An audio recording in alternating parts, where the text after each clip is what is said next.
Friend, સ્વાગત છે તમારું મારા કિચનમાં. આજે હું તમારી સાથે શેર કરીશ મસાલાવાળા કાજુ બિસ્કિટની રેસીપી.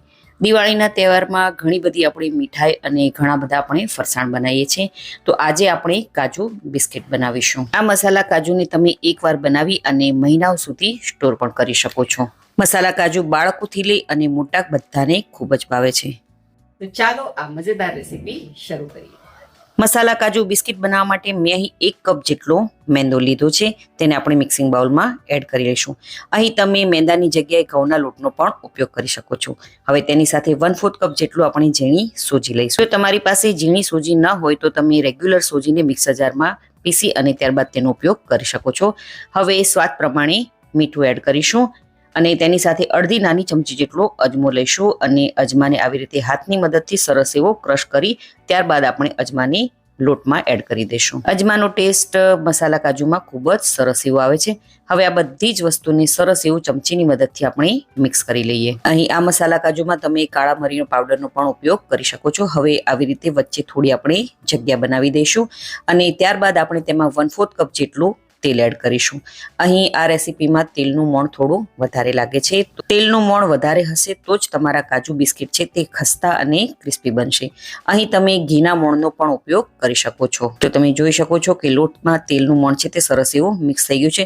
આવી રીતે મુઠ્ઠી વાળીએ છે તો લોટ છે તે સરસ એવો મુઠ્ઠી પડતો થઈ જાય છે.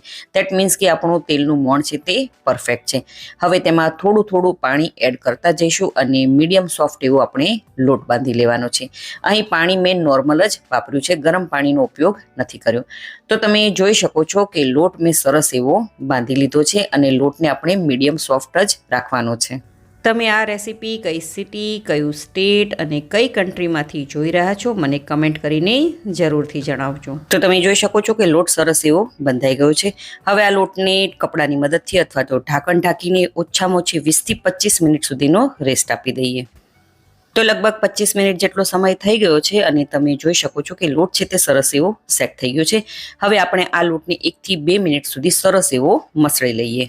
તો તમે જોઈ શકો છો કે લોટ સરસ એવો મસળાઈ ગયો છે. હવે આપણે પાટલી વેલણ લઈશું અને મોટો એવો લુવો આવી રીતે લઈશું અને લુવાને સરસ એવો ગોળ ગોળ કરી અને સેટ કરી લઈશું. તેથી વણતી વખતે તે ફાટે નહીં.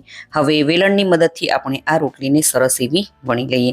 અહીં આ રોટલી આપણે વધારે પડતી પાતળી નથી વણવાની. અહીં આપણે આ રોટલીને થોડી જાડી રાખવાની છે. અહીં આ રોટલી વણતા સમયે આપણે સૂકા લોટનો બિલકુલ ઉપયોગ નથી કરવાનો. જો તમને એવું લાગે કે રોટલી ચીપકે છે તો તમારે થોડું એવું તેલ લગાડી લેવાનું, ત્યારબાદ તેને વણી લેવાની. તો તમે જોઈ શકો છો કે આટલી થિકનેસ વાળી મેં રોટલી વણી લીધી છે. અહીં આ કાજુ બિસ્કિટને જો આપણે પાતળી રોટલી વણીને રાખીશું તો ખાવામાં મજા બિલકુલ નહીં આવે. હવે મેં અહીં આવી રીતનું પ્લાસ્ટિકનું એક ઢાંકણ લીધું છે જે દવાની બોટલ સાથે આવે છે. તેનો મેં ઉપયોગ કર્યો છે. તેને મેં સરસ એવું ગરમ પાણીથી ધોઈ લીધું છે અને તેની જગ્યાએ તમે કોઈ પણ નાનું એવું ઢાંકણું લઈ શકો છો. હવે આ ઢાંકણને આપણે રોટલીની કિનારી પર આવી રીતે બોર્ડર પર રાખીશું અને કટ કરી લઈશું. અને આવી રીતે હાફ સર્કલમાં આપણે કટ કરવાનું છે. તો તમે જો કેવો સરસ એવો કાજુનો શેપ આવ્યો છે. તો આવી જ રીતે ઢાંકણની મદદથી રોટલીમાંથી એકદમ સરસ એવા આપણે કાજુ બિસ્કિટ બનાવતું જવાનું છે ને એકદમ સહેલી રીત. કાજુ બિસ્કિટ બની જાય ત્યારબાદ જે સાઈડનો લોટ વધે તેનાથી પણ આપણે ફરીથી કાજુ બિસ્કિટ બનાવી લેવાના છે. તો તમે જોઈ શકો છો કે બધા જ કાજુ બિસ્કિટને મેં તૈયાર કરી લીધા છે. હવે આપણે તેને તળી લઈએ. તો અહીં તળવા માટે મેં પહેલેથી જ મીડિયમ ગેસની ફ્લેમ પર તેલ ગરમ કરવા માટે રાખી દીધું હતું. તો તેલ ગરમ થયું છે કે નહીં તે ચેક કરી લે. તો થોડો એવો લોટનો ટુકડો આપણે એડ કરીશું તો તરત જ તે ઉપર આવવા લાગે છે. દેટ મીન્સ કે આપણું તેલ છે તે પરફેક્ટ ગરમ છે. હવે આપણે કાજુ બિસ્કિટ તૈયાર કરીને રાખ્યા છે તેને ધીમે ધીમે કરી અને એક એક કરીને આપણે તેમાં એડ કરતા જઈશું અને ગેસની ફ્લેમ આપણે લો ટુ મીડિયમ પર રાખશું અને કાજુ બિસ્કિટને આપણે સરસ એવા તળી લઈએ. આવી રીતે કાજુ બિસ્કિટને આપણે ઝારાની મદદથી ઉપર નીચે લઈ જઈ અને સરસ એવા તળી લેવાના છે. ગોલ્ડન બ્રાઉન ના થાય ત્યાં સુધી આપણે તેને તળી લેવાના છે. અહીં એ વાતનું ખાસ ધ્યાન રાખવાનું છે ગેસની હાઈ ફ્લેમ પર આપણે કાજુ બિસ્કિટને નથી તળવાના, નહીતર તે બહારથી કાળા થઈ જશે અને અંદરથી કાચા પણ રહી જશે. તો તમે જોઈ શકો છો કે જ્યારે આપણે કાજુ બિસ્કિટને તેલમાં એડ કર્યા હતા તો ઘણા બધા બબલ્સ થયા હતા, પરંતુ હવે બબલ્સ થોડા ઓછા થઈ ગયા છે. દેટ મીન્સ કે આપણા કાજુ બિસ્કિટ છે તે સરસ એવા તળાઈ ગયા છે. હવે આ કાજુ બિસ્કિટને આપણે ટિશ્યુ પેપર પર અથવા તો વાયરેક પર કાઢી લઈએ, તેથી એક્સ્ટ્રા તેલ છે તે એબ્સોર્બ થઈ જાય. તો આવી જ રીતે બધા જ કાજુ બિસ્કિટને તળી લેવાના છે. તો અહીં જુઓ મેં બધા કાજુ બિસ્કિટ તળી અને તૈયાર કરી લીધા છે. હવે આપણે તેમાં થોડા મસાલા કરી લઈએ.